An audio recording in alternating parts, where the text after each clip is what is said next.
Well, good evening, Little Masters, and welcome to episode 128 of the Prancing Pony Podcast, where tonight we clearly don't have any thinning processes going on, so there's no danger of us becoming wraiths. Well, unless you count hair thinning. Speak for yourself, Sean. Sorry. Well, I do, and I will admit it. But...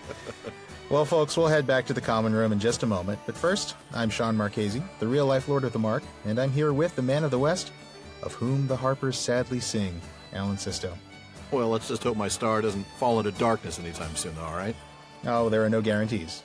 But no, that's true. We'll have to get back to that in just a bit because, well, to quote John Cleese, and now for something completely different.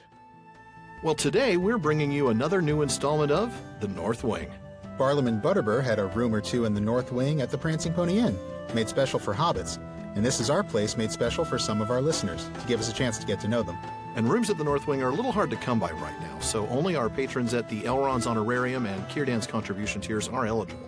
So if you'd like to be one of the next patrons to join us, be sure to check out patreon.com/prancingponypod. Yeah, please do. We've got a little bit of a waiting list for the North Wing right now, but we'll get to all of them soon, and we'll make room for more if necessary. Absolutely. Well then, why don't we welcome tonight's guest to the North Wing, Tamsin Barlow. Hello, friends. How are you guys? We're doing well. How are you? Really, really well. Good. Good. Well, Sean, I think you've got the first question tonight, right? I do, yeah. So, Tamsin, why don't you start by telling us a little bit about yourself? Where are you from? What do you do? What do your loved ones think of all this Tolkien stuff you're so into? That sort of thing. I am from Minnesota. So, yes, it is like living at the Hill Karaxay right now. It's very bad. It's so cold.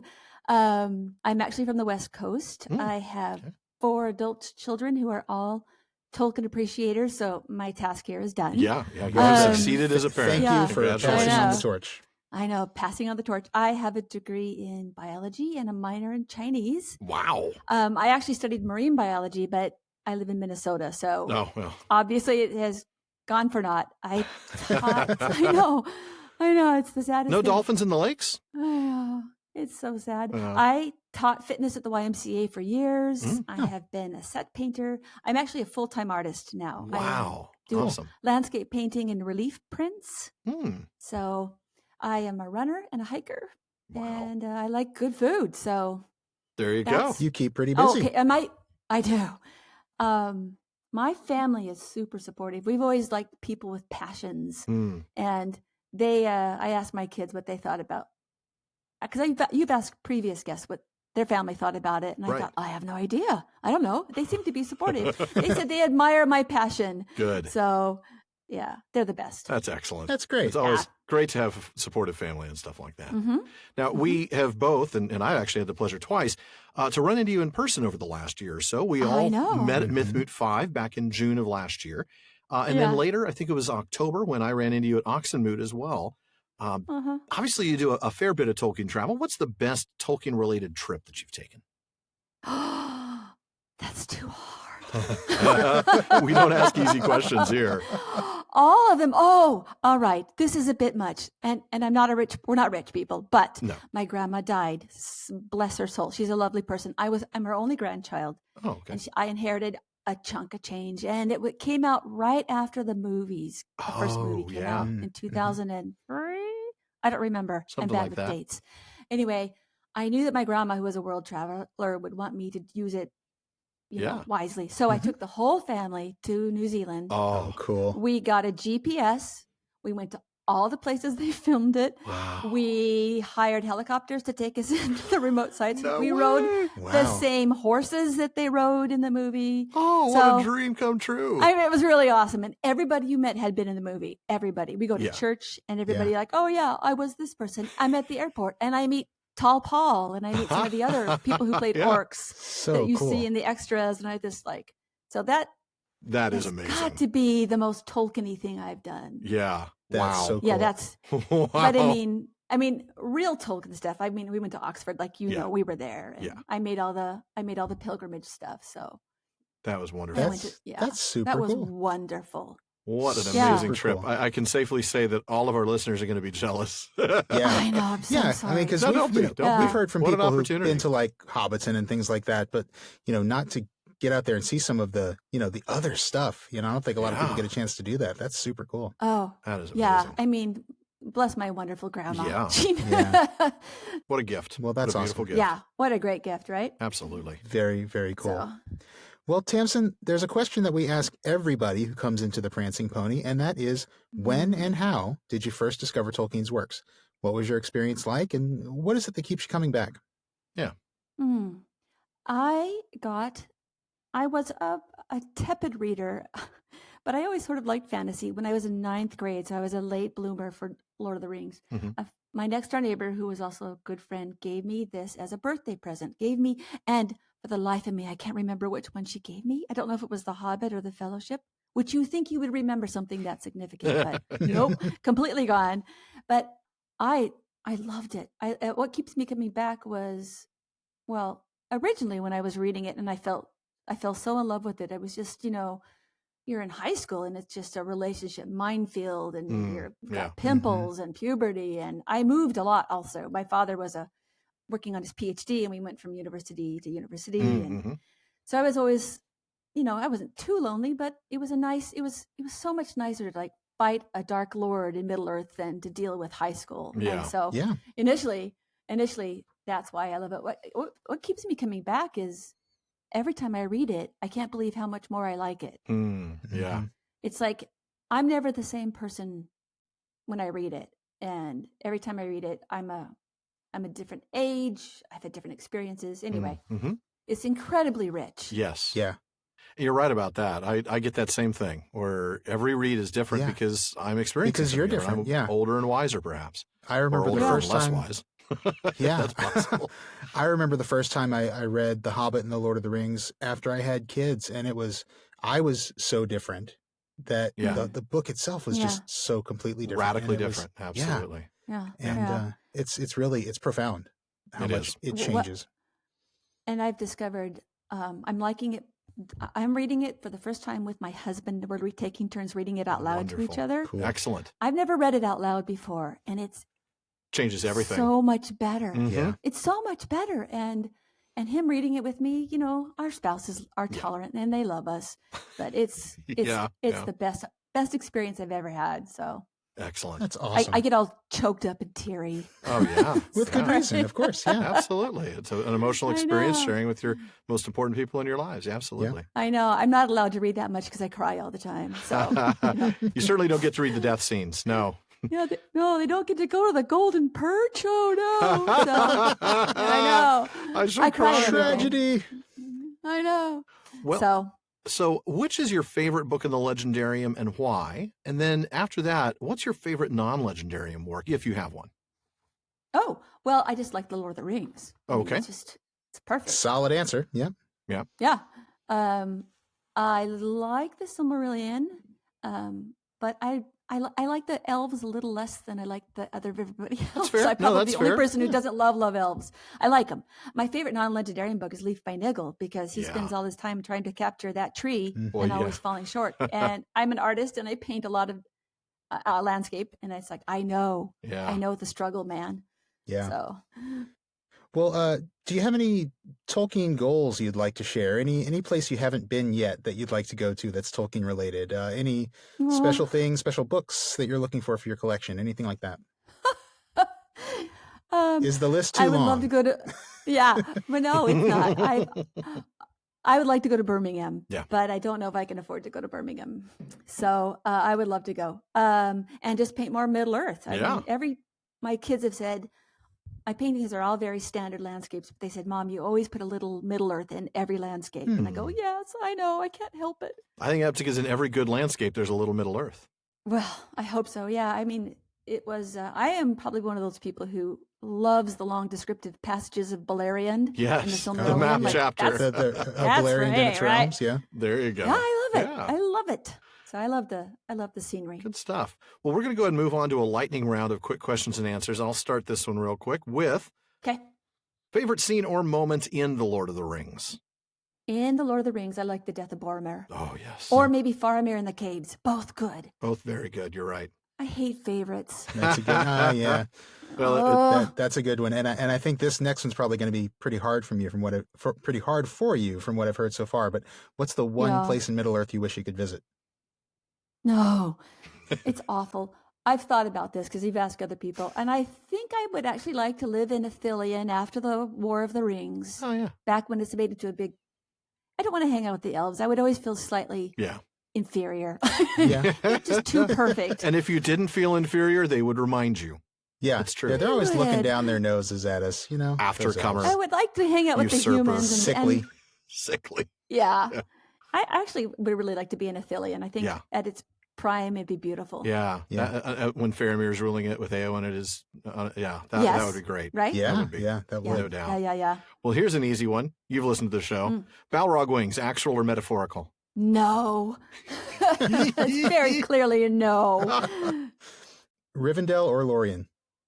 Neither. Because ultimately, I would feel out of place and a bit inferior. There you go. Because they're full of elves. Which one to go visit, though? Rivendell, because I really like food, I like dancing, and I think it seemed more homey, more that Danish hygge kind of thing, you know, that's all the rage right now, the coziness. Yeah. Get that. Yeah. Okay. And I know this is a hard one. I'm not sure how we ended up with this in the lightning questions, but so it's got to be a short answer. What do you think happened to the Entwives? I think they're dead. Yeah. Tragically, I think you're right. Yeah. Well, that was definitely a lightning round. And those are some great answers, Tamsin, no doubt. They were. You guys are the best. And Tamsin, before we let you go, we just wanted to thank you for asking us the question that led to our discussion of race in episode 114. Yeah. Absolutely. That was such an incredible learning experience for us. And it was a challenge in, I think, the best possible way. And I think both Alan and I are really glad we got the chance to do it. So thank you. If you hadn't asked that question, I don't think we would have attempted to tackle it. So. Certainly not yet. I was so impressed that you took that question. It was very terrifying, I'm sure. It was a little scary. I wasn't. A little bit. I wasn't willing to go down that rat hole. Like, I don't know, man. It could get really ugly. So I was glad you did it, and you did a wonderful job. So, thank you. Thank you. Good job, Min. Appreciate it very much. Well, thanks, Tamsin, for joining us today here in the North Wing. We really have enjoyed having you here, but I think it's time for all of us to head on back to the common room and join the rest of the listeners. That's right. So thanks one more time, Tamsin, and we'll see you back at our next Questions After Nightfall, if not sooner. Bye. And now we return you to the podcast in progress. Well, it's always fun to get to know some of our listeners. Always. And we've got a few more on the waiting list for the North Wing for the rest of Season 3 and the beginning of Season 4. So stay tuned for more. Definitely. And now, let's see what happens when we get to the top of Amon Sul in the second part of Chapter 11, A Knife in the Dark. All right. I'm going to go ahead and pick up exactly where we left off last week, right after Frodo fell into an uneasy sleep as the flashes were going on at the top of the mountain. Okay.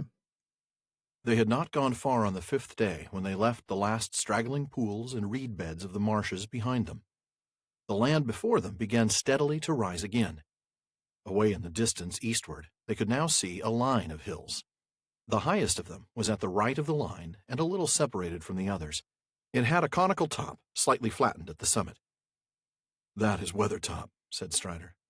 "The old road, which we have left far away on our right, runs to the south of it and passes not far from its foot. We might reach it by noon tomorrow if we go straight towards it. I suppose we'd better do so." "What do you mean?" asked Frodo. "I mean, when we do get there, it is not certain what we shall find. It is close to the road." "But surely we were hoping to find Gandalf there." "Yes, but the hope is faint. If he comes this way at all, he may not pass through Bree, and so he may not know what we are doing. And anyway, unless by luck we arrive almost together, we shall miss one another. It will not be safe for him or for us to wait there long. If the riders fail to find us in the wilderness, they are likely to make for Weathertop themselves. It commands a wide view all round. Indeed, there are many birds and beasts in this country that could see us as we stand here from that hilltop. Not all the birds are to be trusted, and there are other spies more evil than they are." The hobbits looked anxiously at the distant hills. Sam looked up into the pale sky, fearing to see hawks or eagles hovering over them with bright, unfriendly eyes.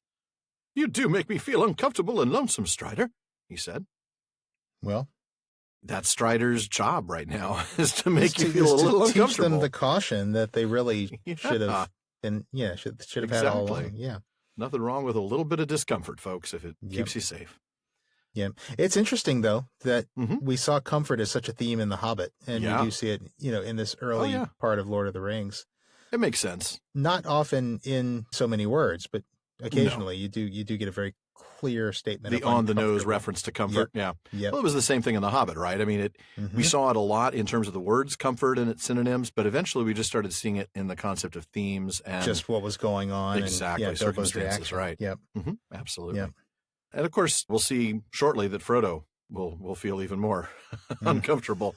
Quite. That's a little later. So Strider points out Weathertop, and it's interesting. We see this geographical feature of this line of hills. At the very end of the line is Weathertop, the highest of the hills. I do like what we see about why this is such a good vantage point. Yeah, absolutely. That close to the road, really high up, flat, easy to get to the top. Well, I mean, not easy, but, possible. Right. It's a climbable hill. Yeah. Yeah, and a place to, a viewpoint from which to look out. But it's a little bit of a hike. I mean, Strider's saying, look, even if we go straight towards it, it's going to be noon tomorrow. And at this point, they hadn't even gone very far on the 5th day. So it's a ways off. They know that. Or he knows that, at least. And then if they get there, there's no guarantees that they'll find Gandalf there. No. In fact, the odds are pretty slim because, like he said, he's not going to hang around. Right. This isn't the local Starbucks where you can just plug into the Wi-Fi and sit around for a few hours. And sit there and pretend to work on his screenplay for several days. Yeah. I'm working on my screenplay. Don't bother me. Yeah, you're right. I mean, it's because they can be seen atop the hill just as much as they can see out. So it's not a safe place to hang out. Right. Well, and they know Strider knows that it's a place where the riders would go and use as a lookout. Right. So, but I thought it was interesting that he reminded us that not all birds are to be trusted. It made me think back to The Hobbit. You remember Roach the raven and the thrush that spoke to Bard? We're dealing with good birds that can be trusted. The eagles and other examples show us that birds are pretty smart around Middle-earth. So the evil ones are also going to be pretty capable, huh? Yeah. Yeah. And we'll see some of that later on when we see the Crebine. Crebine from Dunland. Yep. Yeah. From Dunland and Orthanc, I believe. Yes. They came from, yeah. But yeah, we'll see that. And I'm trying to think if there were evil birds in The Hobbit too. Maybe not. Maybe what I'm thinking of is the reference to how some eagles are cruel birds. Some eagles are cruel. Yeah. And I think there was some concern about ravens, maybe? I don't know. Roach was a raven. There was concern about crows. Crows. That's what it was. That's what it was. Yeah. Yeah. So yeah, we do see that there's a mix. Yeah. I mean, Bilbo didn't particularly like the thrush for a moment. He was going to pelt him with a rock, but he got straightened out quick. All right, so even though we're not going to read this next little bit, their plan then is to aim to the north of Weathertop, somewhere along the line of hills, and then come to Weathertop from the north so that they can't be seen from the road. Right. Or even from near the road. Less openly on this path, this sort of hidden path. Yeah. Yeah, and we're going to find out more about that path in a little bit. The next passage I have you reading, I want to make a little point here. I've picked a couple of passages tonight for each of us that are entirely dialogue-free. They're all essentially landscape description. And I really want folks to pay close attention to these. I think it's easy for us as readers, and maybe this is just something that's happened to me with other books, to sort of skim the descriptions and get to the dialogue and the action. Yeah. It's a little bit of a temptation maybe for especially I'm sure you're not alone in that. Familiar. I'm sure there's people out there who do it. It's kind of like skipping over the poetry and things like that. Right. I mean, I think having read Tolkien enough, I know you don't do it with that. But yeah, I think, first-time readers, there might be a tendency to do that. And I think you miss something by doing that. Agreed. And that's really why I actually intentionally pulled these passages and ended them when I did so that we would be focused really on that. So I'm going to go ahead and have you take that passage there about the road to the Weather Hills. Okay. All that day they plodded along, until the cold and early evening came down. The land became drier and more barren, but mists and vapors lay behind them on the marshes. A few melancholy birds were piping and wailing, until the round red sun sank slowly into the western shadows. Then an empty silence fell. The hobbits thought of the soft light of sunset glancing through the cheerful windows of Bag End far away. At the day's end they came to a stream that wandered down from the hills to lose itself in the stagnant marshland, and they went up along its banks while the light lasted. It was already night when at last they halted and made their camp under some stunted alder trees by the shores of the stream. Ahead there loomed now against the dusky sky the bleak and treeless backs of the hills. That night they set a watch, and Strider, it seemed, did not sleep at all. The moon was waxing, and in the early night hours a cold gray light lay on the land. Next morning they set out again soon after sunrise. There was a frost in the air, and the sky was a pale, clear blue. The hobbits felt refreshed, as if they had had a night of unbroken sleep. Already they were getting used to much walking on short commons, shorter, at any rate, than what in the Shire they would have thought barely enough to keep them on their legs. Indeed. That was a great passage, and it is, as I listened, I really was able to visualize these scenes. Very much so. Again, I love these passages that have a lot of sensory detail in them, not just visual, but things like the mists and vapors, frost and in the air, the birds piping and wailing, all of these things, the audible, the tactile, as well as the visual. Yeah. Yeah. Absolutely. Frost in the air and the sky a pale, clear blue. You really see that very early autumn sky, and you can feel the cool. Yeah. That crisp sort of feel. Yeah. Yeah. I thought, of course, that the key here is the hobbits thought of the soft light of sunset glancing through the cheerful windows of Bag End. It's a very mournful passage, isn't it? It is. It is. Yeah. Absolutely. You're right. Yeah. There's some sorrow that they're not there. They're here. Yeah. They're kind of thinking about how different the sun seems back home from this red sun that's sinking, these melancholy birds. Exactly. Yeah. And the empty silence. Yeah. Yeah. There's something very sorrowful, very, I think you said the right word, mournful in that particular passage. Then, of course, though, we get the camp. They camp under the alder trees. Yeah. Strider doesn't seem to sleep. He's almost elf-like in that regard. I mean, it seemed at least that he didn't sleep at all. But the hobbits wake up refreshed. So there's that mournful feeling that we had the sunset before. It may not be necessarily gone, but it's been overcome. Well, since they feel safe, even if they miss home, I sense they feel safe with Strider in a way that they have not felt for a long time. And it's clearly a beautiful morning, even though they're not going to be able to eat much food. They're getting used to it, at least. You know, they're starting to adapt to it a little bit. They couldn't imagine eating this little food. No. Once upon a time. This isn't enough for first breakfast, let alone second breakfast. Right, exactly. And of course, they even make a joke about it. Well, Pippin, who always makes a joke about it. And I cut that passage off there because I was specifically focusing on just the landscape and not the dialogue. But I love that Frodo's response is that, I hope this doesn't go on indefinitely or I should become a wraith. And Strider, man, where's your sense of humor, bro? Yeah. No, he's right. He's absolutely right. He knows right. that this is not a laughing matter. Yeah. No. And it's because, he knows all about them. Yeah. And this is a very real danger for Frodo. I mean, this is even before he gets stabbed. But, just as a ring bearer, he knows that this is a danger for Frodo. Yeah, and he's already wasting away, not just physically because of the small rations, but because of the ring. Because of the ring itself, is causing a physical change in him. He's already starting to be stretched. Yeah. Fortunately, he's got a long way to go before he's like Gollum, but Strider certainly knows. But it's not a laughing matter, and I think it isn't. Again, it's one of those moments where he's trying to remind the hobbits of the gravity of the situation, trying to teach them a little bit. A little gravitas, my friends, would be helpful here. Yeah. Yep. Yeah, and he's not done yet in terms of chiding them. So we'll see. Strider, man. I love him, though. He's exactly what the hobbits need right now.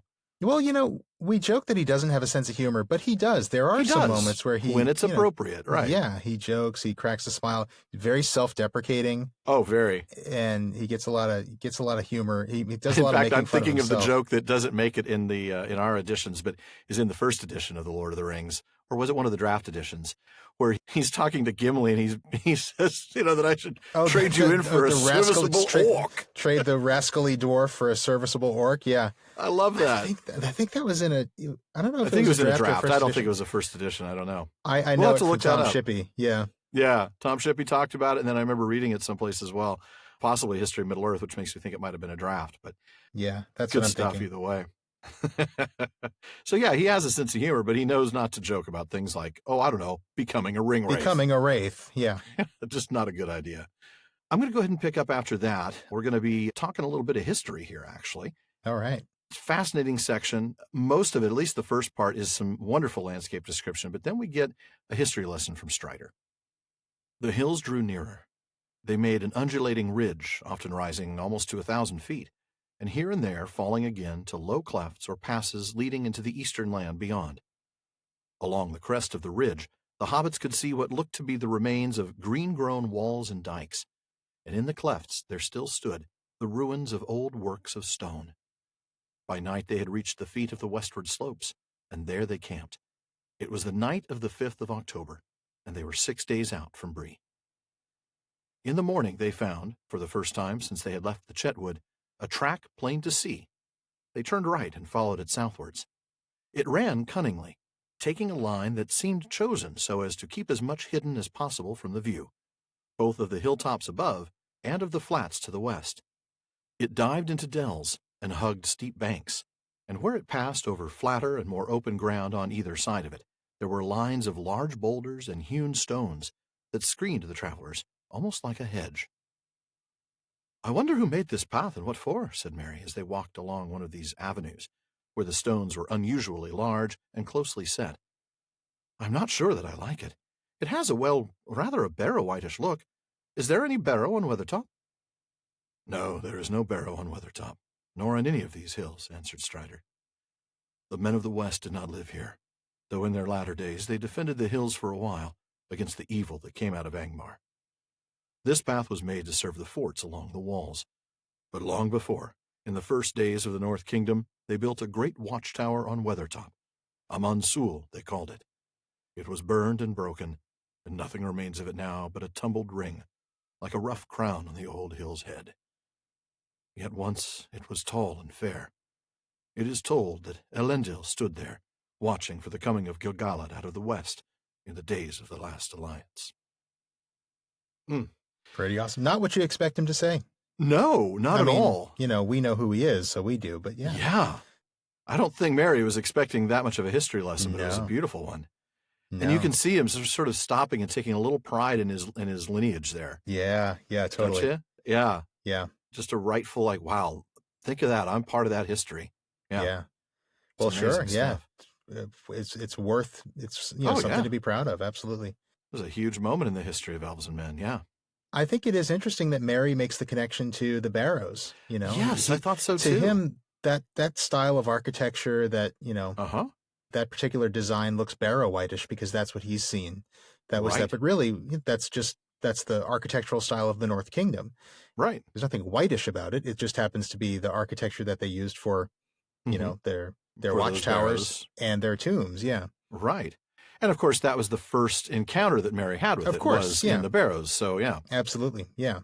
So even though he's seeing it from that more sinister angle, there's really nothing sinister about it. It's just... No. It's Dunedain architecture. Exactly. And, it's neat to see these ruins, because the first thing that I think of when I read that passage is our conversation with Professor Drought, my goodness, a year and a half ago now, where he talked about the textual ruins. He talks about... This is literally a ruin that's also a textual ruin, in the sense that it's a dangling little bit of history right here. Yeah. And for those of us who know, we know more. Right. But for a first-time reader, it is a textual ruin, and it's on its own. It is incomplete. It's something that you're just getting bits and pieces of, just like the location itself. That's a really good catch. Yeah. It reminds me of the literal ruins in Britain that the Anglo-Saxons found and called that wonderful phrase that we keep using from Old English. Yes, I love this. Eärendil J.R.R. Yeah. The old work of giants, which I think is really cool because it is a parallel construction to old works of stone, which we see here in the text. Yeah. I think it's just very interesting that Tolkien used this phrase, old works of stone, that so closely parallels that. I think it's very interesting, although I'm certain it's not significant. I just think it's a fun coincidence that the original Old English phrase had enta or ents, and Tolkien has changed that into stone. No, you're right. I think that's kind of neat, but again, just a cool coincidence because we see what Tolkien's ents do to stone. But yes, that's true. But yeah, I definitely think that he's paralleling that Anglo-Saxon phrase. Oh, agreed. Eärendil J.R.R. I love that. 2 years ago, I didn't know how to say that. So thank you, Sean. I appreciate that. You're welcome. And thanks to our listeners who've kept my Old English pronunciation relatively on the mark. It's getting better. We're trying to improve. So they camped at the feet of the hills. Like Strider said, it's going to be noon tomorrow when we get there. So here they're having to camp at the feet of the hills. And then they find the track the next day. Interesting. Strider's response about the history. You talked about Mary observing it being barrow whitish, which is a great observation. So Strider's response, of course, no, he dismisses that right away, and he explains the history of it. Well, first off, I just want to say Scull, since you're the resident word nerd, I'm taking this one anyway. Amon Sul is Sindarin for Hill of the Wind. Oh, yeah? And that makes sense. It's the tallest hill at this line of hills, and it's got that flattened top, so you're probably going to get quite a bit of wind. And so now we know what kind of weather Weathertop is known for. That is true. I guess windy weather, yeah. Windy weather. And that makes sense. Sul, that's similar to Sulimo, like Manway's epithet. Yeah. Manway's epithet there, yeah. Well, there's another interesting thing to observe here. In Appendix A, we learn a little bit of something about a particular group of hobbit folk. The reason I'm mentioning this is it has to do with Weathertop, so let me tie that in. Okay. In the big picture, you get this in the appendix. A great host came out of Angmar in 1409, and crossing the river, entered Cardolan and surrounded Weathertop. The Dunedain were defeated, and Arvelec was slain. The tower of Amon Sul was burned and razed, but the Palantir was saved and carried back in retreat to Fornost. Rhudaur was occupied by evil men subject to Angmar, and the Dunedain that remained there were slain or fled west. Later, it is said that Angmar was for a time subdued by the elven folk coming from Lindon, and from Rivendell, for Elrond brought help over the mountains out of Lorien. It was at this time that the Stewars that had dwelt in the angle between Horwell and Loudwater fled west and south because of the wars and the dread of Angmar. Some returned to Wilderland and dwelt beside the Gladden, becoming a riverside people of fishers. Now, if we cross-reference that with Appendix B, the Tale of Years, we get a better picture of more Hobbit migration, too. First, we see that in Third Age 1050, and I'm going to quote here, the Perianath are first mentioned in records, with the coming of the Harfoots to Eriador. About 100 years later, the Fallowhides also enter Eriador, and the Stewars move to the Angle. Then, around 1300, that's about 250 years after they entered Eriador, the Perianath migrate westward. Many settle at Bree. Then we get the invasion of Arnor by the Witch King in 1409, when the Tower of Amon Sul was destroyed. Yeah. Now keep in mind, we're in Third Age 3018, so these ruins are over 1,600 years old by the time we see them here. Wow. And sometime after 1409, then, Angmar is subdued, making air quotes there, according to Appendix A, and those Stewars flee back to Wilderland, becoming a riverside people of fishers. Mm-hmm. One of those fisher folk is, of course, Deagle, who finds the One Ring in 2463 and is promptly taken out of the equation by Smeagol. Yeah. All that lies between Gollum and the rest of Hobbit kind, then, is around 1,000 years of separation from the other hobbits. That is fascinating. I remember digging into that and looking at that timeline when I saw the refugees going back to the Glad and becoming the riverside people of fishers. I'm like, so, okay, this is when they separate. How many years is this apart? So you look at it and you realize, man, we're only talking about 1,000 years. Yeah, not a long time at all. Not a long time. Not too long for them to become sundered. And it's also interesting to note, the back and forth migration. Yeah. I think there's a perception or an assumption that Smeagol and Deagle's folk are the ones who stayed at the Anduin. No, they actually left and came back. Right. That is interesting. So then we get this mention at the end here of Eärendil, Gil-galad, and the Last Alliance. And, we're going to spend a lot more time on that in the future. Just to give you guys a heads up, this is not that day. A day may come. There may come a day when we have a long sidebar. Yeah. There will come a day, actually, where we will have a long sidebar on Eärendil, but it is not this day. No.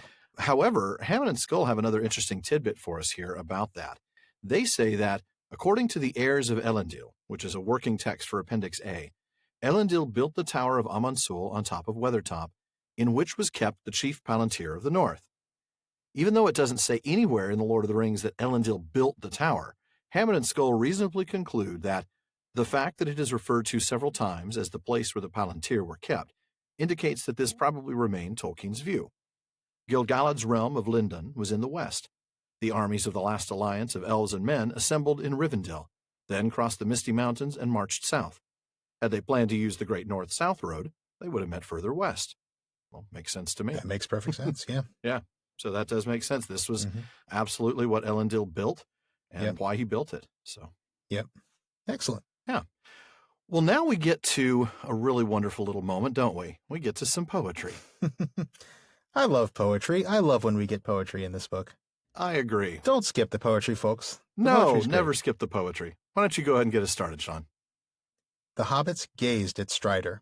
And again, this is right back where we just left off. They're kind of looking at him thinking, Wow, this guy knows some stuff. This is not just he does. some dirty vagabond who hangs around inns. Right. All right, I'll start over. The hobbits gazed at Strider. It seemed that he was learned in old lore as well as in the ways of the wild. "Who was Gil-galad?" asked Merry.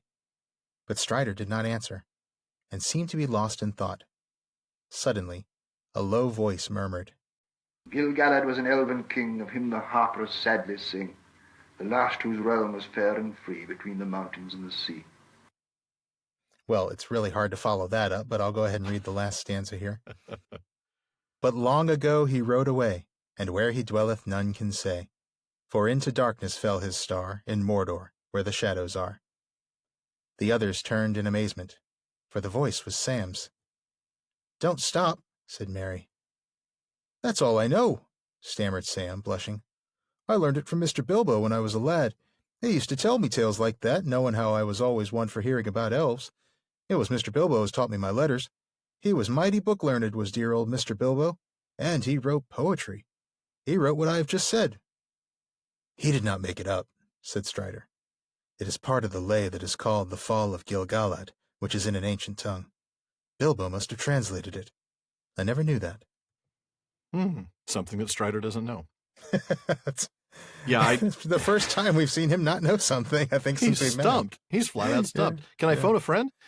Yeah, I am almost sorry that I made you read a stanza after Tolkien himself. But as always, when we have the chance to include a very small snippet, and by very small, I always mean very small snippet of Tolkien reading some of his verse, we want to do that. Nobody reads it like him. That's why it's hard to follow him up. But it really is. But it's awesome, and I'm glad that we get a chance to share just a little tiny bit. And remind folks that is available in the J.R.R. Tolkien audio collection 4 CD set. That, absolutely, and that's very fabulous. easy to get. You've got to get it. Yeah, I mean, it's available everywhere, online, reasonably priced, and something that you should definitely consider. Yeah, I can't tell you how many emails we've gotten from people who are like, "I didn't even know that existed. Thanks for letting me know." And then they go out and buy it, and they love it because, of course, there's so much there. Oh, it's so cool. Yeah, stuff that we can't share everything, of course. Yeah, of course. Yeah. 2 discs of J.R.R. reading his own stuff, 2 discs of Christopher reading stuff from the Silmarillion. It's fantastic. It really is. Now, there was a line in the stanza that neither you nor Mr. Tolkien read that I thought was interesting. There's a line that says, "The countless stars of heaven's field were mirrored in his silver shield." And that made me think of the device that Tolkien drew for Gil-galad. Well, actually 2 devices that he drew, shown in Hammond and Scull's Artist and Illustrator. For those of you who have the book, it's figure 190, which on my edition is on page 193, and I think all editions, I'm not sure, but it's figure 190. That'll certainly make it easy to look up. It's nowhere near as finished as his others, but it is a beautiful pattern of stars on a blue background, and it's just one of my favorites of all those emblems, all those devices that he drew. Yeah, all those different devices that he did for all the elven royalty. That's cool. I'll have to go check that out. It really is neat. I don't have it. Don't have that book. I'll see if we can find a link to a legitimate place where it's provided. Obviously, I'm not going to upload a picture from Artist and Illustrator, so we'll have to see if we can find it online someplace and provide a link in our show notes. Yeah, that sounds great. Well, I think that's as good a time as any to go and do a little sidebar on Gil-galad, isn't it? I think so, yeah. Well, now, if you've listened to our episodes on the Silmarillion, you've at least heard his name before. And I'd refer listeners to a few episodes where he made a pretty big appearance in the text of the Silmarillion. Episode 34, episode 43, and episode 47 all come to mind. Yeah, and very likely we mispronounced his name at some point, or probably I did. I think I used to call him Gil-galad. I think I said Gil-galad for a very long time, and I don't remember when I started correcting it. But when we finally got it right, yeah, it is Gil-galad, yeah. So he's also, of course, come up a couple of times this season in the text of The Lord of the Rings. Yeah, and if you need a quick refresher, he was the first holder of Vilya. That's one of the 3 elven rings. That's the blue ring, the Ring of Air. He was the last High King of the Noldor. He was actually a descendant of Finwë, though exactly how he is descended from Finwë is a matter of which version you believe, and that's what we want to talk about. Hat tip to listener Tarek, who suggested long ago in season 1 that we should make a point to get into this someday. Now, I'd also refer listeners to season 1 episodes 30 and 42, where we did hint a little bit at some of the questionable lineage of Gil-galad. Yeah.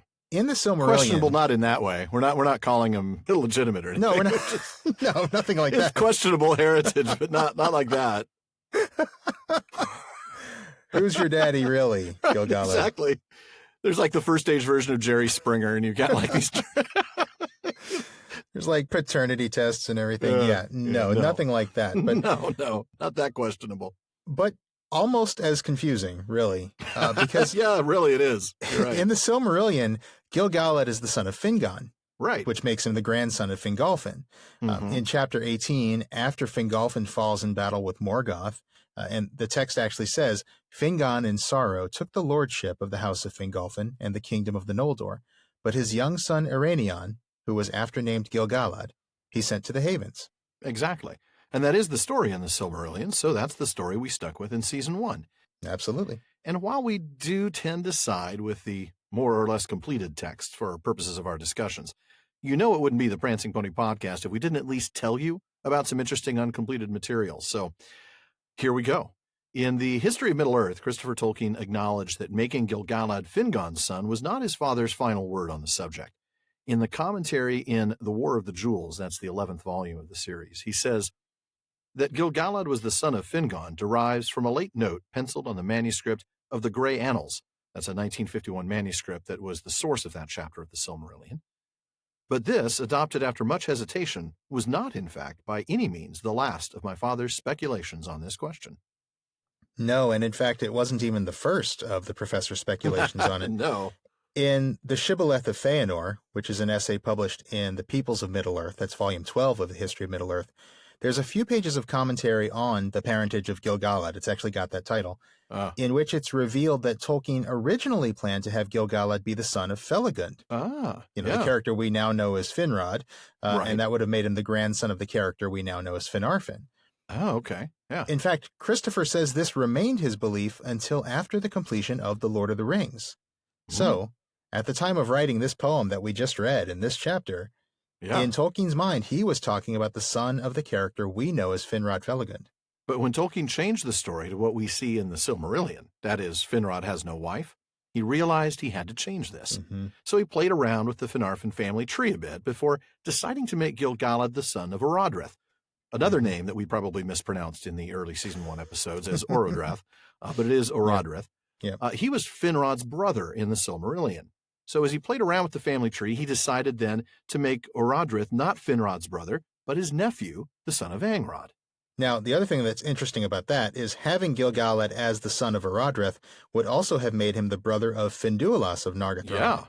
Yeah. And you may recall her because she was in love with Gwyndor at first, and then later she was in love with Turin Turambar. And now she's just hanging around. Yep. Sorry. You know it's going to be every time we miss. It's not too soon anymore. Every time. It's like 100 episodes later, but yeah, terrible. Absolutely total lack of taste. I apologize. Complete. Yeah. Such a brutal scene. It makes me sad. Shot through the heart. No. You're to blame. Stop. Turin, you give a bad name. Turin gives everything a bad name. Well, you're right. He does. He continually gives himself bad names. Exactly. We digress. But as you can start to imagine, all these last-minute changes would have really drastically altered the structure of entire family trees in the First Age. Yeah. Which would have then required changing the existing narratives, and that's something that Professor Tolkien never got around to doing. So, as Christopher says, there can be no doubt that this was my father's last word on the subject. But nothing of this late and radically altered conception ever touched the existing narratives, and it was obviously impossible to introduce it into the published Silmarillion. It would nonetheless have been very much better to have left Gil-galad's parentage obscure. And much later in that paragraph, Christopher goes on to say, much closer analysis of the admittedly extremely complex material that I had made 20 years ago makes it clear that Gil-galad as the son of Fingon was an ephemeral idea.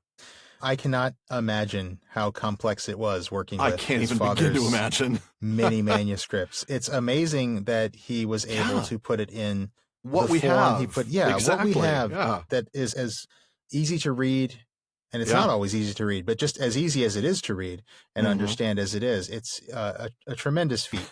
It's pretty amazing. No shame in missing a couple of details, but seriously, none at all. Yeah, there you have it. Tolkien's final word was that Gil-galad was the son of Eärendil. So he was a scion of the House of Finarfin, not Fingolfin. Right. Unfortunately, that does kind of break many of the stories in the Silmarillion, yes, and that's why we stayed with the Silmarillion version when we were talking about the Silmarillion. Yeah. But, now that we're here in Lord of the Rings, we want to go ahead and share with you what his final word on it was and what he was thinking, and also what he was thinking when he wrote this, which were, of course, two different things. And this is why we laugh when people try to talk about what's canon in Middle-earth. Yeah, you're not kidding. How do you define that sometimes? But, we've actually heard from some listeners who say they don't like, and therefore they don't accept, the idea of Gil-galad as the son of Eärendil, mostly because he was admittedly a weak leader in the First Age, and Gil-galad is anything but weak. Yeah, I can get it. I can see it, really. I can understand why people have trouble with that, because Eärendil was pretty weak, and Gil-galad is very strong, and you don't think that somebody like that can come from a father like Eärendil. But I also wonder if maybe that's why Tolkien ended up going that way. Maybe he wanted Gil-galad to represent sort of a renewal of the greatness of Finarfin's house. It kind of reminds me a little bit of how Celebrimbor is greater, at least in virtue, than his dad or his grandfather. Well, yeah, though that's a pretty low bar. I mean, really. Yeah. I'm better morally than my grandfather. Whoop-de-dee. Yes. The architect of the kinslaying at Alqualande. I'm better than that guy. Yeah, exactly. Yeah. I love the moment when they realize it's Sam singing. Oh, Isn't my that goodness. Amazing? How cool is that? That is awesome. Yeah. That's when you see there's more to Sam than meets the eye, too. So much more to him. There's so much more richness and detail there in him.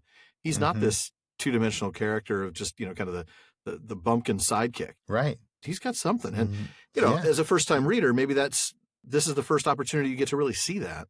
Yeah. I don't know. But, he learned it from Bilbo. Bilbo taught him a lot, and he was paying attention, man. He sure was. Yeah. And he wrote poetry. Yeah.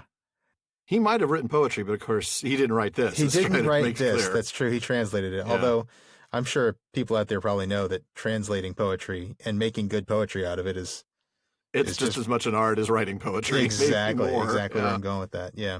Yeah. What's interesting about Strider's last comment is I never knew that. I never knew Bilbo translated that poem. Right. That is a pretty clear revelation that he knows Bilbo. Yeah, I was thinking the same thing. It goes right over the hobbits' heads. They don't even stop to think about it. There's not even a moment of, what do you mean you didn't know that? Do you know Bilbo? Right. Yeah. And of course we know he does because we've read ahead. Yeah. But yeah. And if you have the cheek to make a song about Elrond's father in the House of Elrond, you go right ahead. Man, that is one of my favorite moments. Moment. I can't wait till that one. I took it now because I know I won't be able to touch it then. You won't, no. No. I'm going to ask for a whole 6 pages in a row.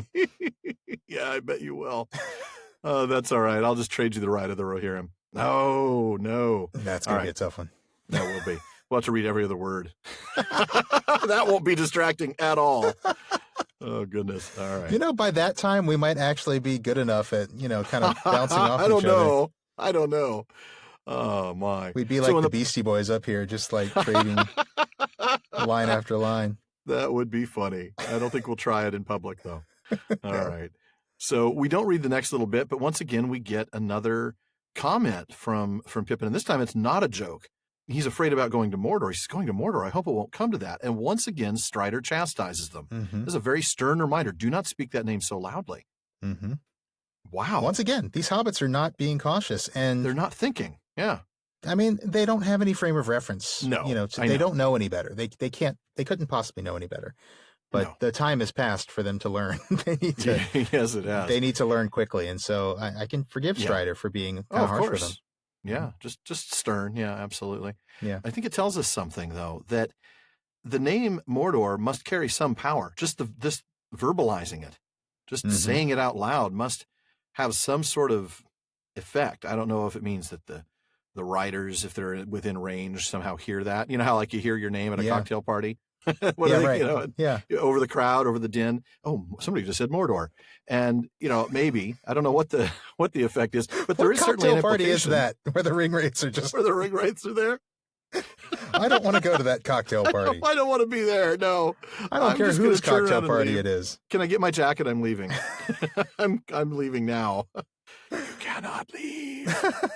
But I think you're right. I think just speaking the name has some power. Yeah. And I think we've seen that with the name of Sauron, haven't we? Yes. And we'll see that later on with speaking the Black Speech, right? Mm-hmm. Sauron himself doesn't even allow his name to be spoken, right? That's right, yeah. Mm-hmm. Yeah, so there's something there.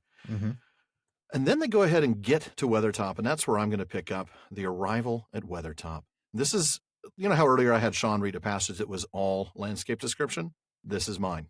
All right.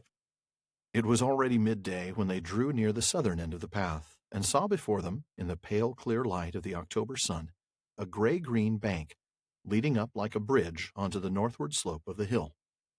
They decided to make for the top at once while the daylight was broad.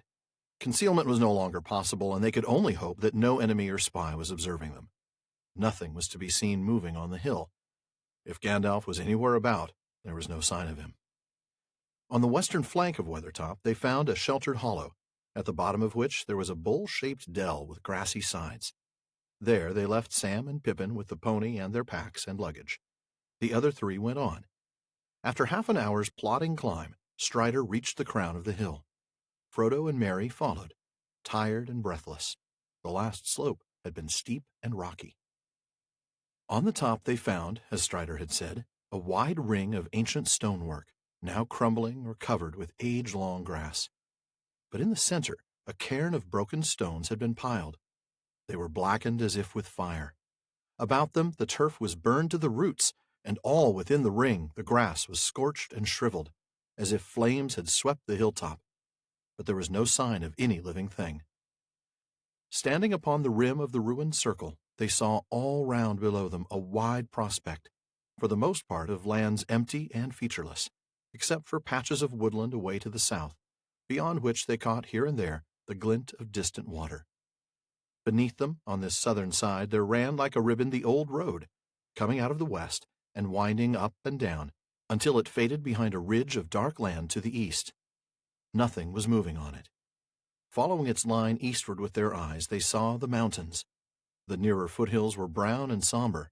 Behind them stood taller shapes of gray, and behind those again were high white peaks glimmering among the clouds. What a beautiful passage again. It really is, yeah. It's so visually just, you close your eyes and you can really see that landscape, that view. Yeah. Looking to the south, looking to the west, and then looking to the east. Mm-hmm. Amazing. You know, sometimes Tolkien has these really long descriptive passages, and it's kind of like the action stands still for a moment. You know, you're getting sort of this tableau, this still picture. This one conveys a lot of motion, and there's kind of a time-lapse effect to this with the description of their plodding climb, how they're getting tired and breathless. Even the reference to, you know, the rim of the ruined circle and the broken stones and the flames that it swept through, you kind of can imagine what it was like before and what happened to it. There's a real strong sense of time having passed in this place. The passage of time, you're right. Time it really is. To pass. Yeah. Yeah. And there's this sense that something drastic, something dramatic, something powerful happened here. Mm-hmm. And of course, they'll figure it out shortly, but no sign of Gandalf, at least not yet. Mm-hmm. And they've left Sam and Pippin, as well as the ponies and luggage, down at the bottom of the hill. Not the bottom of the hill, halfway up the hill on the western flank. Right. And that's kind of interesting. I suppose there's no point to making everybody climb the hill, especially with all their luggage. But Strider's going to later regret that, as we'll see. Yeah. We get more stonework, right? We get more of that Dunedain architecture, ruins, the ruins, right? Mm-hmm. But then we get new stonework, the cairn. Oh, yeah. Yeah, that exactly is the thing I'm thinking of. You got the ancient stonework and then this newly built cairn of stones. Mm-hmm. Yeah. And then that's going to be our big clue here in a little bit. But right, and we'll find out that, you know, he talked about how the tower was burned long ago. Mm-hmm. But age-long grass. Not all the signs of burning and fire are old. I guess we'll find out. Exactly. So what a view, but we're going to go ahead and move on. And this is where Strider's going to see some signs. Signs, everywhere there's signs. It's an old 60s song, right? 60s or 70s, yeah. I'm trying to think of who did it originally. Yeah. Was it Bad Company? I know Tesla covered it in like the 90s, but who did it originally? 5-Man Electrical Band. Oh, wow. Totally not Bad Company. Wow. No. Wow. Edit out me saying bad company. Really? No, I don't know that I want to edit that out because then I could sing a riff of Feel Like Making Love. Nobody wants to hear you sing that. Feel like making fire. Or something like that. I don't know.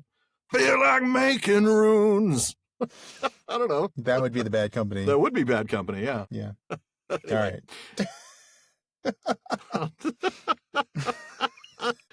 Oh, man. All right, here we go. Suddenly he stooped and looked at the stone on the top of the cairn.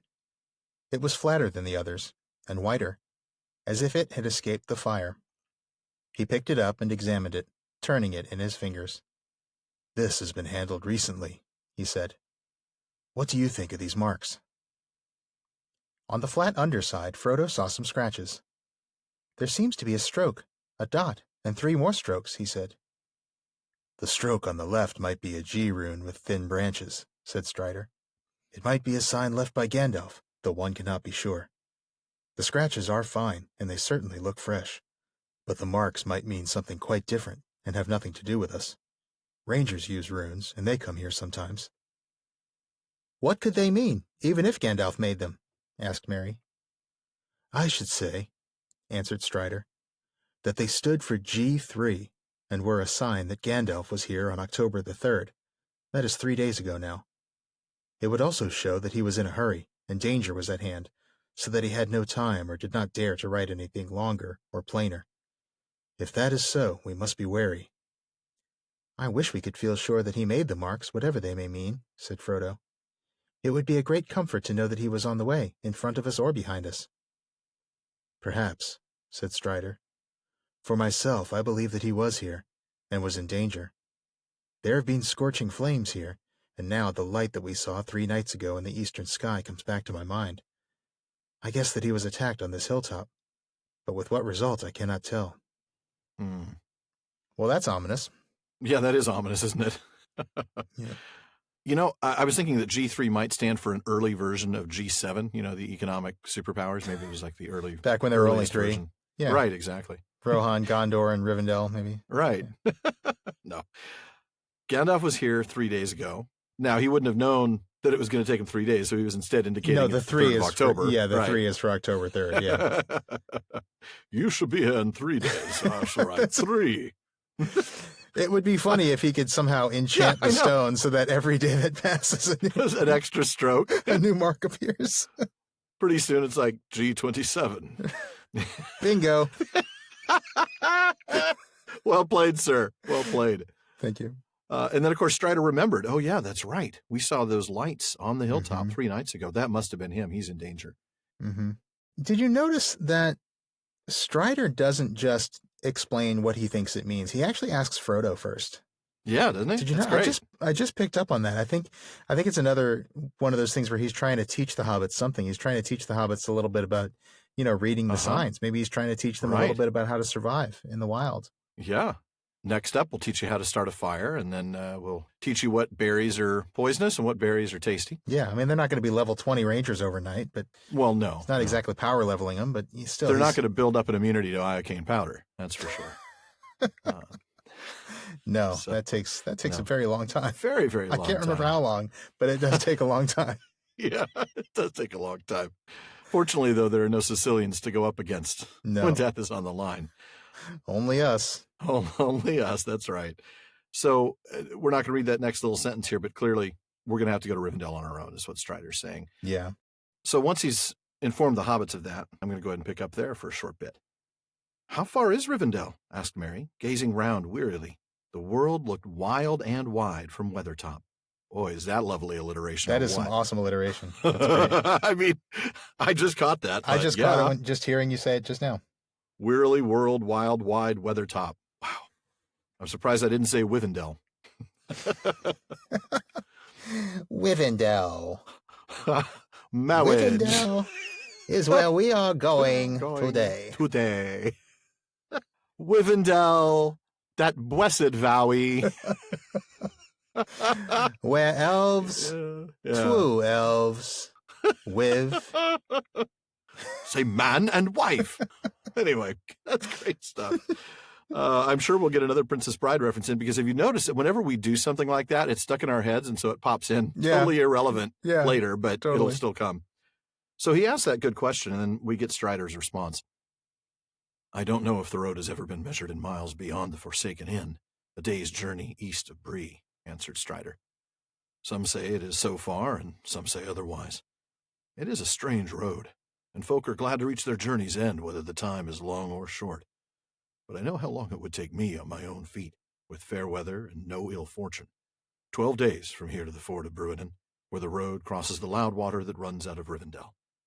We have at least a fortnight's journey before us, for I do not think we shall be able to use the road. A fortnight, said Frodo. A lot may happen in that time. It may, said Strider. You know, that guy's got to stop talking so dang much. Every time he talks, it's just like bad news. Yeah, it may. I mean, he's like the Middle-earth version of Mandos. You know, everything he says is just, thanks a lot. Hey, harsh realities, the hobbits need some. It is. And I actually hadn't finished my reading, so I'm going to go back to it, but it's just a few more lines. They stood for a while silent on the hilltop, near its southward edge. In that lonely place, Frodo, for the first time, fully realized his homelessness and danger. He wished bitterly that his fortune had left him in the quiet and beloved Shire. He stared down at the hateful road leading back westward to his home. And I'm stopping there even though the specs are coming, because I think there's some really important things to discuss there. Yeah. Rather than just the strict narrative of, oh, hey, it's the writers. So yeah, we're going to get into some action here pretty soon. So let's stop and exactly. So Rivendell, right? Yeah. How far is Rivendell? We started with Mary asking that question, and it's a good question, right? It is. Yeah. I'd ask it. Absolutely. Especially when I'm running out of food and out in the wilderness. Yeah. With black riders chasing me. Yeah. Right. Yeah. All those things. So Strider says, under good circumstances, trusting to his own feet, he can make it there in 12 days to the ford. Right. But without the road, they're looking at least a fortnight. Now that's 14 days, obviously. Yeah, it's only a couple extra days, but that's not insignificant, right? No, that's not insignificant. That's what, 16% longer? Yeah. So, wow, you did the math quick for somebody who says they can't do math. Well, that one's kind of simple, but yeah. But when you look at that total 14 days, I mean, like Frodo says, a lot can happen in that time, can't it? Yeah, absolutely. Now, keep in mind, this is October 6th on this day. They left Bree on the 30th of September. They left Bag End on September 23rd. So if it does take just a fortnight, which it actually turns out to take exactly that, they don't get to Rivendell until October 20th. That's nearly a month's journey from the time they left Bag End, just to give you a sense of scale. Mm-hmm. Now, in The Return of the Shadow, we can find the predecessor to this rather vague description by Strider. It's a much more detailed explanation of distances, but Tolkien didn't prefer it. We're told he found it too cut and dried. With that warning, here's how the Hobbit Trotter described the distance. He said, I should reckon it is about 120 long miles from Bree to Weathertop, by the road, which loops south and north. We have come a shorter but not quicker way, between 80 and 90 miles in the last 6 days. He goes on after a bit to say, so it must be close on 200 from Weathertop to the ford.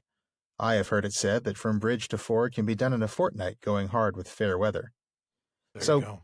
Yeah, I mean, much more specific, much more detailed, but it's the mileage. Maybe not quite as natural, and maybe that's what Tolkien didn't like about it. I don't know.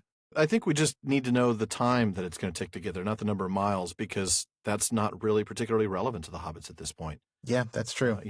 They're going to get there when they get there, but they want to have an idea of how long that's going to be, and whether because it's 50 miles or 200. It's true. This is a race right now. Really, it's a race against the wraiths. Race against the riders. Yeah, a race against the wraiths. Oh, that's. I didn't mean to, but yeah, that's bad. That's bad. But the last sentence in the passage I just read is really what I wanted to touch on, because really Frodo gets dangerously close to true despair here, doesn't he? Homelessness and danger, but then we get this bitter wish and this hateful road. He's in a rough spot right now. He's in kind of a dark place here. You're right. I mean, I definitely picked up on bitterly and hateful. Oh, yeah. I think we're supposed to. Those are pretty powerful words. Sure. I mean, it's understandable. It's totally understandable. And, not to look too darkly at it. I mean, Bilbo felt a lot of the same things on his journey, right? Oh, absolutely. It was many, many times. Yeah. But the difference is the language used, isn't it? This is much more painful language to read. It's a lot more serious. Much more. It's a lot less whimsical. And with Bilbo, it was more, I miss my eggs and bacon and my good pipe. Right, exactly. This is focusing on the negative, rather than I missed the positive. Rather than focusing on the positive things you miss, Frodo's focusing on the negative things in front of him. That's a really good, really good point. And this word homelessness, I think, is really key. Frodo does not plan to go back to the Shire. He is a hobbit without a home right now. Yeah. Yeah. He really is. So it is a much darker situation than Bilbo was in. It's the same but different. Yes. Which is a ridiculous thing to say, but It is, but there are a lot of interesting parallels like that. Yeah. Especially along this road, the passage from the Shire to Rivendell. Yeah. Well, then, even though we're not going to read that action portion, he spots the black specks. He tells Strider to look, and Strider realizes, yep, the enemy's at the base of the hill. Mm-hmm. And so they head back to the dell where Sam and Pippin and their things are. And that's where you're going to pick up with the hobbits in the dell, the hobbits in the dell. Hi-ho, the Nazgul go, the hobbits in the dell. Wow. Sorry. Oh, man. Very sorry, actually. Yeah, the Man of the West stands alone with that one. Yeah, he does. All right. Sam and Peregrine had not been idle. They had explored the small dell and the surrounding slopes. Not far away, they found a spring of clear water in the hillside, and near it, footprints not more than a day or two old. In the dell itself, they found recent traces of a fire and other signs of a hasty camp. There were some fallen rocks on the edge of the dell nearest to the hill. Behind them, Sam came upon a small store of firewood neatly stacked. "I wonder if old Gandalf has been here," he said to Pippin. "Whoever it was put this stuff here meant to come back, it seems." Strider was greatly interested in these discoveries. "I wish I had waited and explored the ground down here myself," he said, hurrying off to the spring to examine the footprints.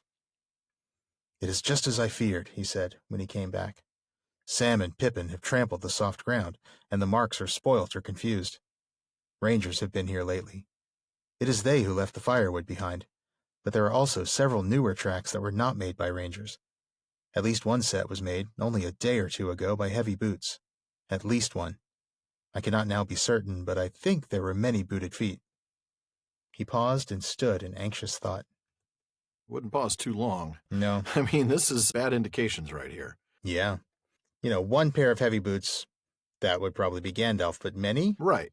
Yeah, that's going to be a problem. That's not good. Once again, one of Strider's very stern warnings to, "Come on, guys, you screwed up the tracks. Thanks a lot." Seriously. You got to remember, I'm a ranger. I need tracks to do my job. Right, no kidding. "Stupid fat hobbit. Ruined the tracks he did." Nicely done. It's been way too long since we've seen Gollum. Yeah. It'll be a while before he makes his appearance in the narrative, so we got it will. A very long time. Couple of seasons, 3 seasons from now, right? Yeah. Does he show up at the Council of Elrond? I can't remember. Oh, he gets mentioned. I don't know if there's dialogue. I know he doesn't show up, but I mean, there might be some dialogue there. I can't remember. "Oh, there's an unwanted guest at the door, Elrond. What are we going to do about this guy?" Hello? Hello, can I come in? Oh, my goodness. I would like to use your palantir. Sorry. Oh, man. I believe you have something of mine. I will take the ring to Mordor. I know the way. Yes, I will. I will take it.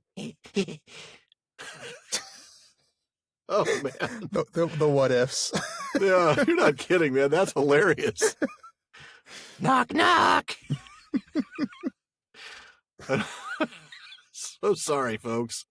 All right. So they have, of course, trampled the ground, but Strider is able to decipher a few things, like we said. That there have been a number of heavy boots, which implies likely the riders. Rangers have been here. They're the ones who set the firewood aside. After this, of course, we get that Sam is very uncomfortable. Yeah. He thinks we need to get out of there quick. It's getting late. "I don't like this hole," he says. Sam's really, really, truly uncomfortable. But Strider's point here is we may not like it here, but this is our safest option now because we can't get anywhere safe before nightfall. Mm-hmm. This is the best place we can be. Right. Part of that is because this place is out of sight of the road.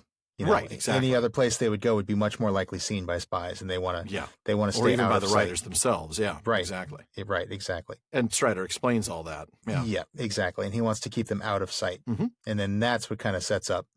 Yeah, it really does, because then Mary asks the obvious question. "Can the riders see?" asked Mary.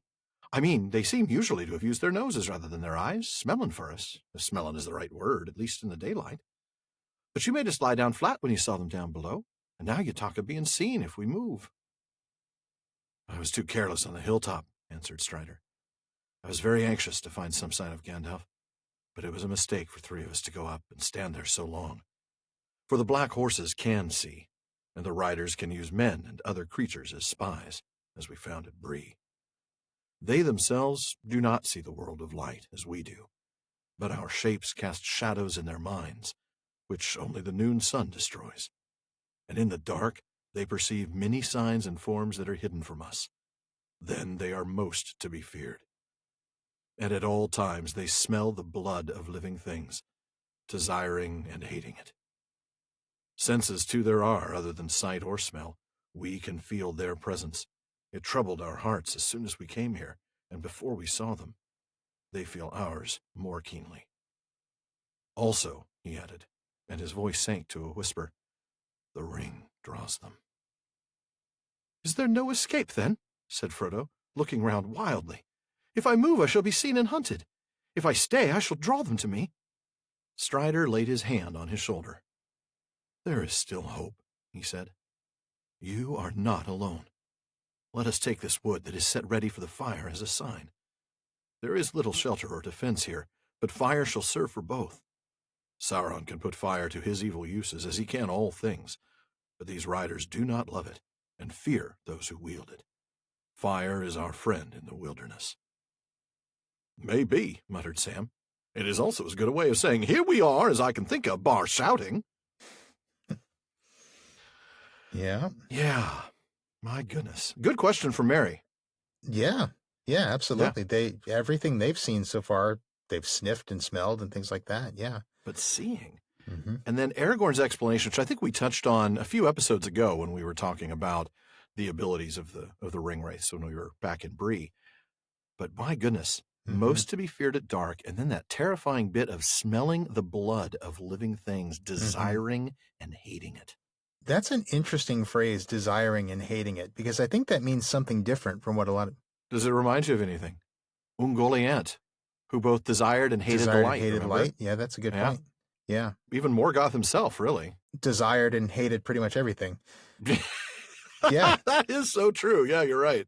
That's true. And I think what's different about, say, the Ringwraiths as opposed to Ungoliant is desiring the blood of living things. Let's parse that for a moment. These are not vampires. When he says desiring blood, he doesn't mean that they are going to feed off of blood the way, Ungoliant consumes light. I think what he's saying is that they desire the blood of living things. They desire to have blood again. They desire to be alive again. I think they're jealous. Yes. I think they're jealous of the living. Of the living. I think you may be right. I think you may absolutely be right. I was thinking of it more in the sense of desiring, to see it spilled, to pour it on the ground and to kill. But I think you're right. I think there's this anguish of missing their mortality, of missing their proper nature. That's what I think you're absolutely right. No, that's an excellent insight, Sean. That's really good. Oh, thank you. And that does make it kind of like Morgoth in that way. Broken clock twice a day, right? That is a bit more like Morgoth, isn't it? It is, isn't it? Wanting to possess something and hating it at the same time. Boy. Because you can't have it.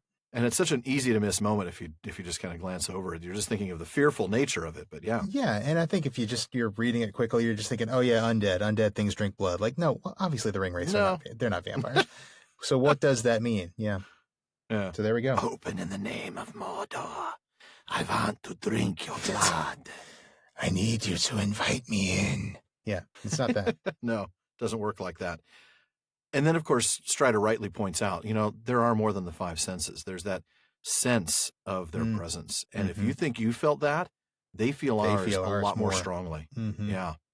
And that makes sense. Again, they're the ones who miss this. They're the ones who are stretched and live in another world now. Yeah. And, of course, their ability to sense our presence is extraordinarily strong. And then, of course, the ring. Hello. I mean, the ring is... Yeah. None of those other things matter, really, in lieu of the ring. That is true.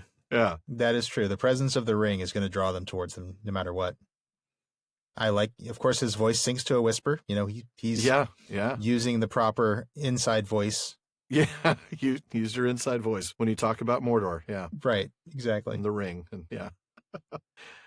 So Frodo senses this catch-22, doesn't he? I mean, he really starts to panic. I mean, he's looking around wildly. He realizes, if I move, they're going to chase me down. If I stay here, I'm going to draw them to me. There is no escape. Yep. But boy. No escape, but. Strider. I love this moment so much. There is still hope. Estelle. His own name, which they don't know yet. Yeah. Hope. Yeah.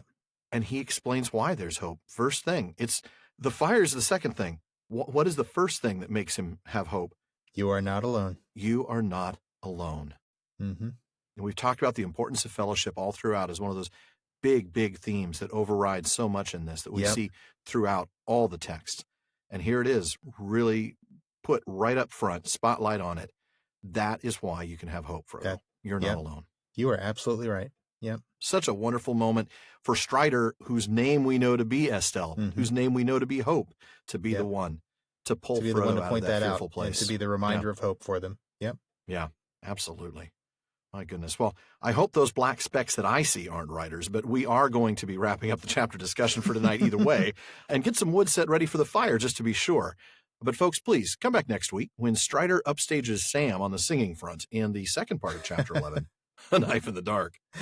Very well said. Well, before we reach into Barliman's bag, we want to take just a minute to remind you about the fellowship of the podcast. As you know by now, our Discord server has been up and running for a bit now. In fact, for the last 3 months, I believe, our patrons have been able to listen to our goofs and our gaffes, our edits and our outtakes, not to mention getting a sneak peek at an episode weeks before everyone else. Still, in order to keep that incredible humiliation amongst our friends, the server is going to be limited to patrons at the Gift of Gondor level or higher. So if you want to listen in live during an episode recording, please check out patreon.com/prancingponypod. You can also get access to other exclusive content there, as well as a bit of PPP swag. And don't forget to check out our next goal, which by the time this actually releases, we will almost certainly have hit it, setting up a monthly live hangout with us on Discord, where your microphones will not be muted like they are on our episode recording nights. We're going to actually get to talk to you. And it's going to be a lot of fun. Yeah. Looking forward to that. Yep. And if you're looking for a new Tolkien book, check out the official library pages at our website, theprancingponypodcast.com. There, we've put together a set of links for our listeners to all the books we've ever mentioned on the show, Tolkien-related or otherwise. And if you wouldn't mind posting a review on iTunes, we'd be grateful. It increases our visibility, which means more new listeners, more great questions for Barliman, more discussion on all those wonderful social media spaces, and a more vibrant Tolkien community. Absolutely. And speaking of social media, it's really helpful for us if you share us there. So whether it's Facebook or Twitter, Reddit, or wherever you might find Tolkien fans, let them know about us. Now, with all that, it's time to see what Barliman has in the mailbag for us tonight. Sean. Well, before we get to our really good question tonight, I wanted to share a bit of fun from Andrew W. in Indiana. Andrew has a daughter who's not quite 4 years old and is a fan of nursery rhymes before bedtime. Hey Diddle Diddle, it seems, is one of her favorites. So Andrew got the idea to sing Bilbo's and Frodo's version from the Prancing Pony Inn. That's awesome. And he shared the results with us. He said, "The Discovery. Apparently, a vigorous rendition of The Man in the Moon Stayed Up Too Late is not an appropriate bedtime song. Please do not sing this to young children who are meant to be going to sleep." The result, wild dancing on her bed as we sang, while her mother frowned disapprovingly from the other room. She then proceeded to jump off the bed, and the vision of a short person jumping from an elevated flat surface while crying, "The cow jumped over the moon," seemed strangely familiar somehow. Oh, goodness. Fortunately, no black riders seem to have been alerted by the event. Well, unfortunately, she didn't disappear when she hit the floor either. I know, right? He said, then again, that was earlier tonight, so perhaps I should say, thus far, no black riders seem to have been seen. Yeah. So in conclusion, I advise against parents who wish to instill a love of literature against singing this to young children who are meant to be going to sleep.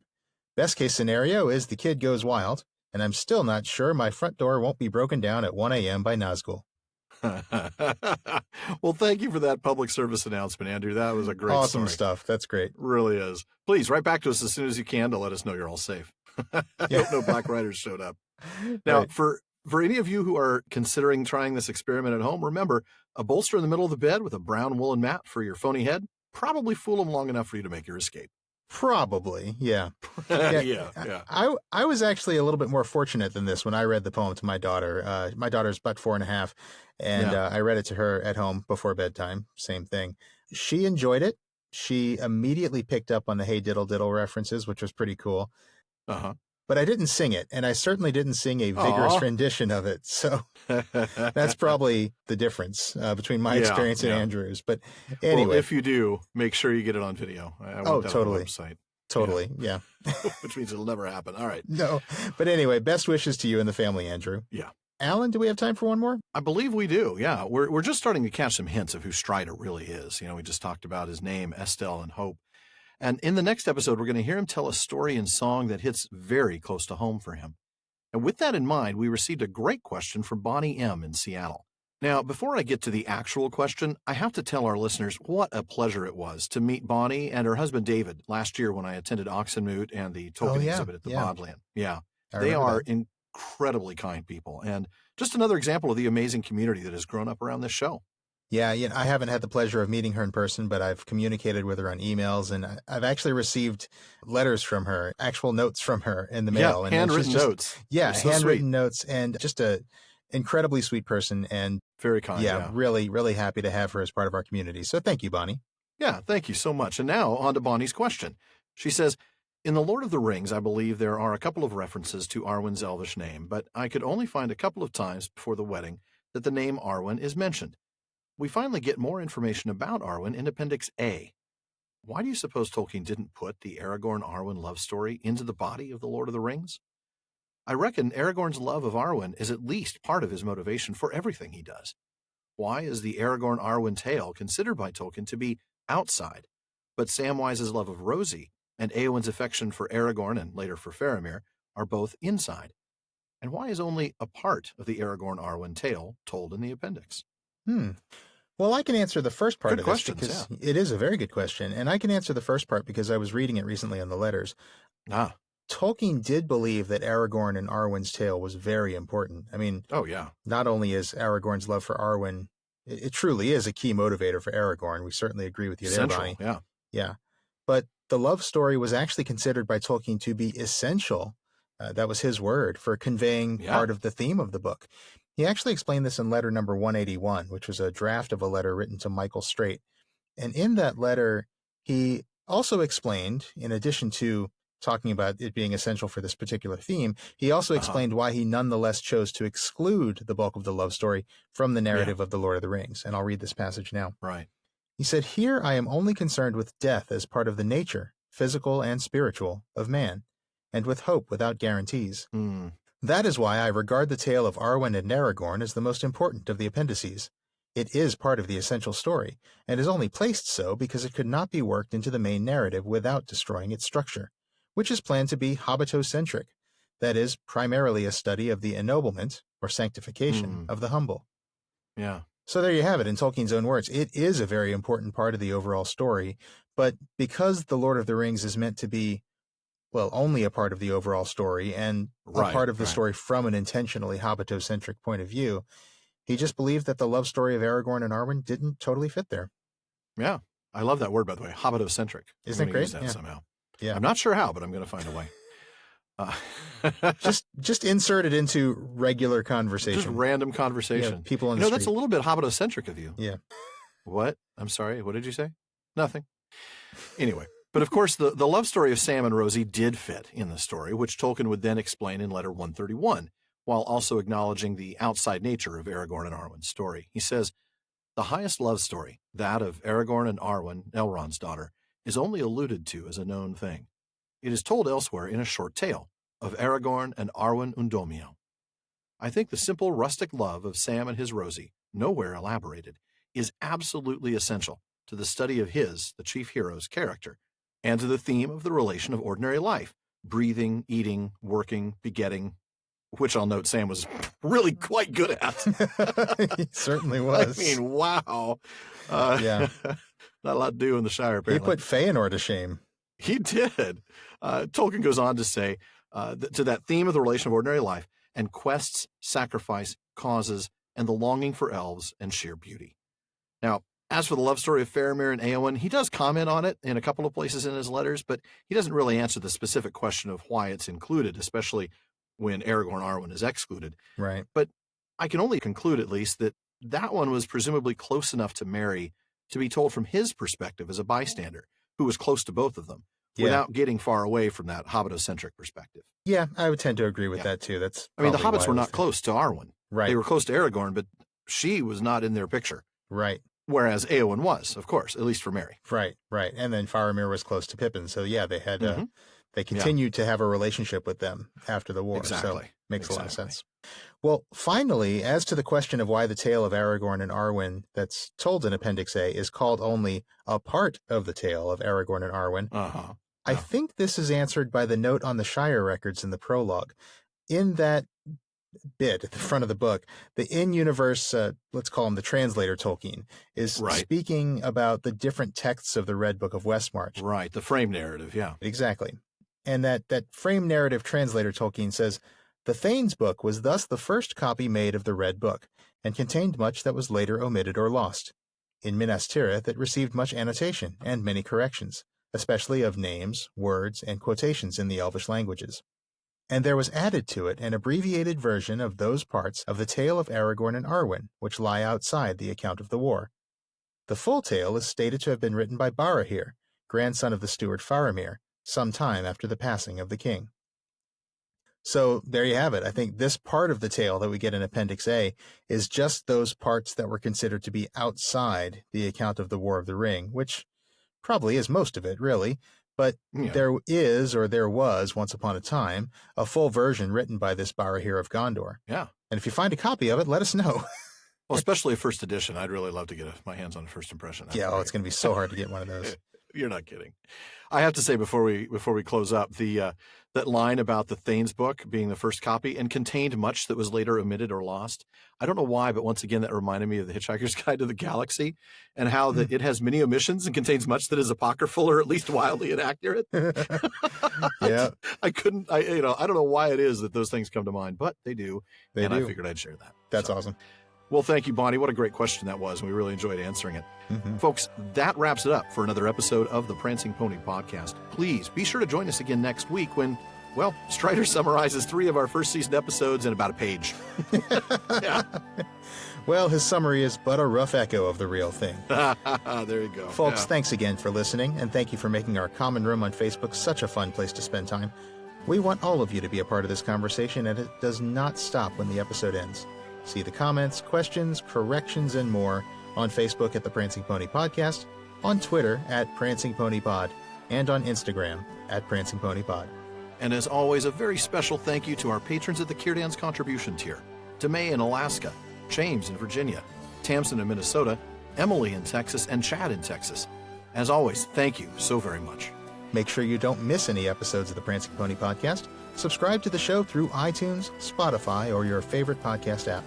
And one last thing as always, don't forget to send your thoughts, comments, and most of all, your suggestions for dealing with guys in black robes crashing your campfire to Barliman at theprancingponypodcast.com.